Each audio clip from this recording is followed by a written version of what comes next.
the definition of integrative is connecting things that are separate and realizing, oh, wow, they're not separate at all. So an example of that would be a patient who maybe has SIBO, but coming in and telling a dietitian, let's say a more traditional dietitian, going, I have gas and bloating and constipation.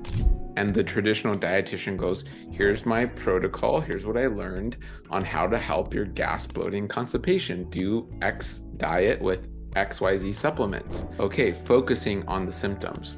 Whereas with an integrative dietitian like Dahlia and other dietitians on our team, we're asking more questions. We're going, why did those symptoms appear? What happened earlier in your life? When did these symptoms first start? What happened even before that? How were you born? Were you breastfed?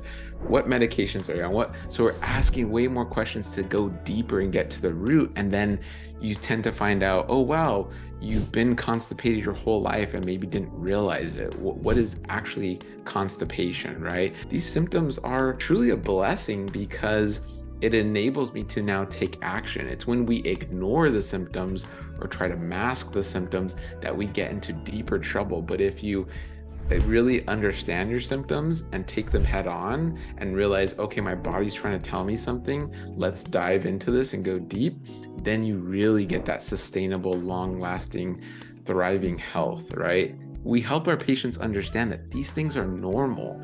Just like when an ecosystem is coming back from major trauma, there's going to be certain creatures that help things come back. Candida is actually a helper.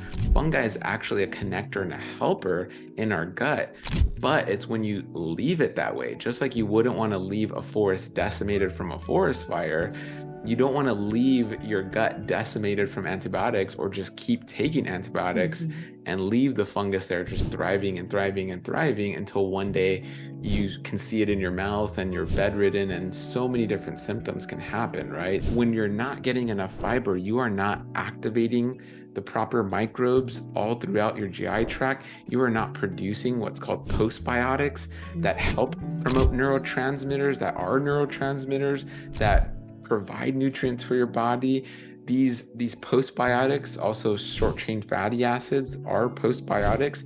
They protect your pancreas, they protect your liver, they protect your brain. I mean, we say like the gut is the nexus of all health on the planet because the gut really dictates what we're growing, what we're eating, what we're doing. And it's this beautiful, like cyclical, ecosystem where like we eat and then it goes in the environment and then we eat and it goes in the environment, right? So really the gut is where it's at. And we just have to look to like, just really at the end of the day, not eating enough fiber, and it's causing this massive ripple effect. We would say the gut microbiome is the most important ecosystem on the planet. It is your inner ecosystem.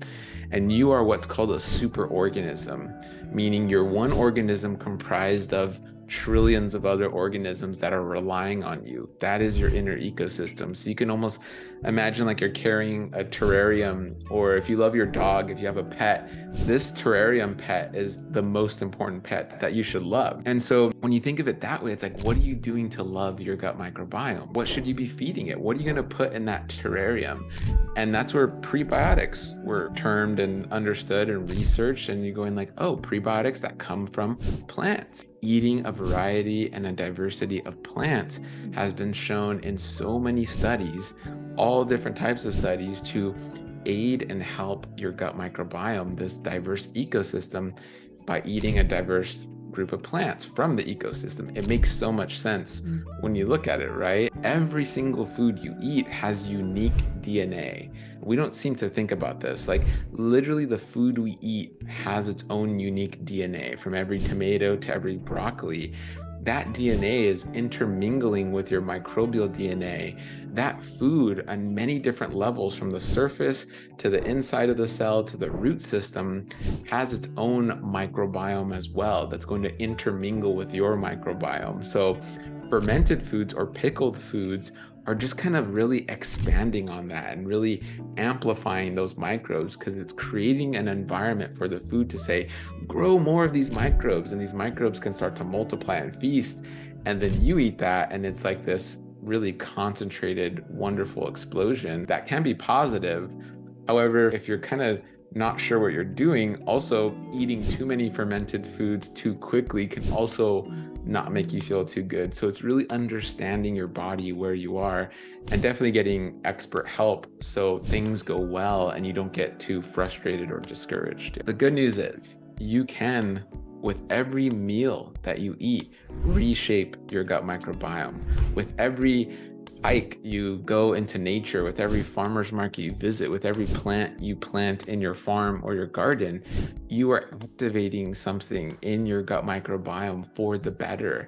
And if you continue with these things, these micro things that could be small, but they add up over time, you are literally reshaping your gut microbiome.